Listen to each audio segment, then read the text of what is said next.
Hello दोस्तों, नमस्कार। मैं अजय कुमार आपका अपने यूट्यूब चैनल इन्फॉर्मेशन अड्डा में स्वागत करता हूं। देखिए, हम यूपी ट्रिपल एससी पेट का जो इतिहास का सिलेबस है, ठीक है, इसके लिए हम क्या कर रहे हैं, अपना प्रैक्टिस सेट कर रहे हैं। और कल हमने जो है सिंधु घाटी सभ्यता के क्वेश्चन किए थे। ठीक, यहाँ से इतिहास से हमारे पेट में 5 नंबर के क्वेश्चन पूछे जाएंगे।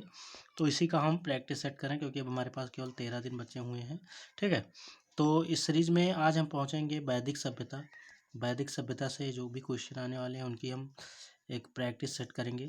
ठीक है, तो चलिए शुरू करते हैं, बने रहिए हमारे साथ अंत तक। ये देखिए आपके सामने ये रहा पहला क्वेश्चन। पूर्व वैदिक या ऋग वैदिक संस्कृत काल किसे माना जाता है? ठीक है, तो यहाँ पे ऑप्शंस आपके देख सकते हैं। 1500 ईसा पूर्व से 1000 ईसा पूर्व, 1000 ईसा पूर्व से 600 ईसा पूर्व, या 600 से ईसा पूर्व से 600 ईस्वी। ठीक है, और अगला ऑप्शन है इनमें से कोई नहीं। तो आपका जो यहाँ पे राइट आंसर होने वाला है 1500 ईसा पूर्व से 1000 ईसा पूर्व। ठीक है, यहाँ पे आप देख सकते हैं सिंधु घाटी सभ्यता, इंडस वैली सिविलाइजेशन के पश्चात भारत में जिस नवीन सभ्यता का विकास हुआ उसे ही आर्यन अथवा वैदिक सभ्यता या वैदिक सिविलाइजेशन के नाम से जाना जाता है। इस काल की जानकारी हमें मुख्यतः वेदों से प्राप्त होती है। ठीक है, वैदिक सभ्यता का मतलब वेदों से ही है, जिसमें ऋग्वेद सबसे प्राचीन होने के कारण सर्वाधिक महत्वपूर्ण है। वैदिक काल का ऋग्वैदिक या पूर्व वैदिक काल 1500 ईसा पूर्व से 1000 ईसा पूर्व तथा उत्तर वैदिक काल 1000 ईसा पूर्व से 600 ईसा पूर्व में बांटा गया है। ठीक है, चलिए चलते हैं नेक्स्ट क्वेश्चन की तरफ। ये रहा हमारा अगला क्वेश्चन। उत्तर वैदिक संस्कृत का काल किसे माना जाता है? अभी हमने देखा, ठीक है, पूर्व वैदिक काल, और यहाँ पे क्या है, उत्तर वैदिक काल। ठीक, ये रहे आपके ऑप्शंस। 1500 ईसा पूर्व से 1000 ईसा पूर्व, 1000 ईसा पूर्व से 600 ईसा पूर्व। तो अभी हमने पढ़ा था पीछे वाले क्वेश्चन में। ठीक है, जो उत्तर वैदिक काल है वो 1000 ईसा पूर्व से 600 ईसा पूर्व उसका काल होगा। ठीक है, तो राइट आंसर हमारा 1000 ईसा पूर्व से 600 ईसा पूर्व। ठीक, पे आप देख सकते हैं उत्तर वैदिक काल का काल क्या हो जाएगा, 1000 ईसा पूर्व से 600 ईसा पूर्व। और वैदिक काल जो हमारा पूर्व वैदिक काल होगा उसका 1500 ईसा पूर्व से 1000 ईसा पूर्व। ठीक है, चलिए अगले क्वेश्चन की तरफ चलते हैं। यहाँ पे अगर आर्य शब्द का शाब्दिक अर्थ क्या होता है? आर्य जो कहा गया है, ठीक है, आर्य का अर्थ होता है श्रेष्ठ या कुलीन। ठीक, आर्य का अर्थ क्या होगा, श्रेष्ठ या कुलीन। तो हमारा यहाँ पे ये राइट आंसर होने वाला है। आर्य का अर्थ है अच्छे संस्कारों वाला, श्रेष्ठ संस्कारों वाला या कुलीन, अर्थात जो मन वचन और कर्म से श्रेष्ठ है वही आर्य है। इस प्रकार आर्य धर्म का अर्थ श्रेष्ठ समाज का धर्म ही होता है।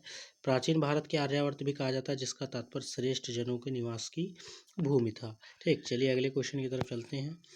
यहाँ पे प्रारंभिक आर्यों के बारे में निम्न कथनों में कौन सा सही नहीं है? ठीक है, आपको कौन सा सही नहीं ये बताना है।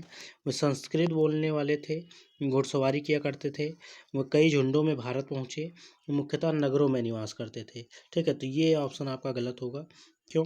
क्योंकि वो गांव में निवास करते थे। जो हमारी सिंधु घाटी सभ्यता थी, ठीक है, ये पहले नगरों में निवास करते थे, लेकिन उसके बाद की जो सभ्यता आती है वैदिक सभ्यता, ठीक है, वो गांव में निवास करते थे। तो यहाँ पे राइट आंसर होने वाला मुख्यतः नगरों में निवास करते थे। यहाँ पे आप देख सकते हैं आर्यों द्वारा निर्मित सभ्यता वैदिक काल कहलाई, आर्यों द्वारा विकसित सभ्यता ग्रामीण सभ्यता कहलाई। आर्यों की भाषा संस्कृत थी।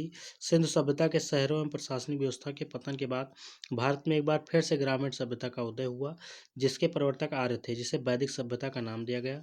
यह सभ्यता प्राचीन भारत की सभ्यता है। वैदिक काल 1500 ईसा पूर्व से 600 ईसा पूर्व तक रहा, और ये घुड़सवारी करने वाले और पशुपालन करने वाले योद्धाओं और चरवाहों की एक घुमंतु जनजाति थी। ठीक है, जिन्होंने हिंदू धर्म के सबसे प्राचीन धार्मिक ग्रंथों यानी वेदों की रचना की थी। ठीक, चलिए चलते हैं अगले क्वेश्चन की तरफ। ये रहा हमारा 5वां क्वेश्चन। इनमें से किस फसल का ज्ञान वैदिक काल के लोगों को नहीं था? ठीक है, तो देखिए, जौ, गेहूँ, चावल या तंबाकू। ठीक, तो यहाँ पे जो राइट आंसर आने वाला तंबाकू है। देख सकते हैं आप, तंबाकू फसल का ज्ञान वैदिक काल के लोगों को नहीं था। वैदिक काल अपने प्रारंभिक जीवन अर्थात पूर्व वैदिक काल में जौ से परिचित थे। बाद में उत्तर वैदिक काल में लोहे से परिचित होने के बाद कृषि में क्रांति हुई। उस दौरान आर्य गेहूं चावल से भी परिचित हो गए।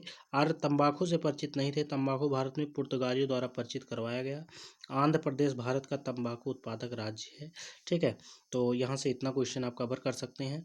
और एक बात, यहाँ से कभी कभी क्वेश्चन पूछा जाता है लोहे की खोज। ठीक है, सिंधु घाटी सभ्यता के जो लोग थे, ठीक है, वो लोहे से परिचित नहीं थे, इसलिए ठीक है, उनका जो मुख्य व्यवसाय था वो केवल और केवल कृषि रहा। वो भी कृषि बहुत ज़्यादा उन्नत कृषि में नहीं कर पाए थे, ठीक है, लेकिन ये लोग जब लोहे की खोज होने के बाद कृषि में बहुत ज़्यादा उन्नत कर गए।